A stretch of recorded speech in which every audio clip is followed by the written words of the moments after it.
Hey guys, welcome back to our channel BKVA vlogs. అందరూ అలానే నేను కూడా చాలా బాగున్నాను. ఈరోజు మమ్మీ అయితే హాస్పిటల్కి అయితే వెళ్ళింది అనమాట. మమ్మీకి బ్లడ్ టెస్ట్ చేస్తే బ్లడ్ అయితే లేదనమాట. అందుకే బీట్రూట్ అయితే తినమన్నారు డాక్టర్. బీట్రూట్ ఫ్రై అయితే మా మమ్మీ తినదు. అందుకే ఇట్లా చపాతీలో బీట్రూట్ని చిన్న చిన్న ముక్కలు కట్ చేసి మిక్సీలో ప్యూరీ అయితే పట్టాలన్నమాట. పట్టిన తర్వాత మనం చపాతీ పిండిలో వాటర్కి బదులు ఇదైతే వేసుకొని మంచిగా మిక్స్ అయితే వేసుకోవాలి. చేసిన తర్వాత ఒక 10 to 15 minutes రెస్ట్ అయితే ఇవ్వాలన్నమాట. ఇచ్చిన తర్వాత అది సాఫ్ట్గా అయితే తయారవుతుంది. అప్పుడు చిన్న చిన్న ఉండలుగా అయితే చేసుకొని మనం రెగ్యులర్గా చపాతీ ఎలా చేసుకుంటామో అలాగే చేసుకోవాలి.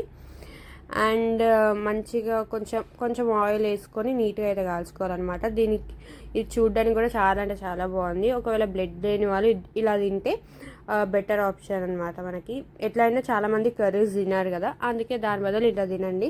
టేస్ట్ కూడా చాలా అంటే చాలా బాగుంది. సాఫ్ట్గా కూడా ఉన్నాయి అనమాట చపాతీలు. అండ్ దీనికి మేము కాంబినేషన్గా టమాటా చట్నీ అయితే పెట్టుకున్నాం గైస్. సూపర్గా ఉంది. మీరు కూడా టమాటా చట్నీతో ట్రై చేయండి, చాలా అంటే చాలా బాగుంటుంది. మీరు కూడా ఈ చపాతీని ట్రై చేసి నాకు కామెంట్ చేసి చెప్పేసండి ఎలా ఉన్నాయో. చాలా సాఫ్ట్గా అయితే ఉంటాయి గైస్, కన్ఫామ్గా ట్రై చేయండి. అండ్ ఈ వీడియో కూడా నచ్చినట్టయితే please do like, share and subscribe. కన్ఫామ్గా చేసుకొని తినండి. లైక్ చేసుకోండి అబ్బా.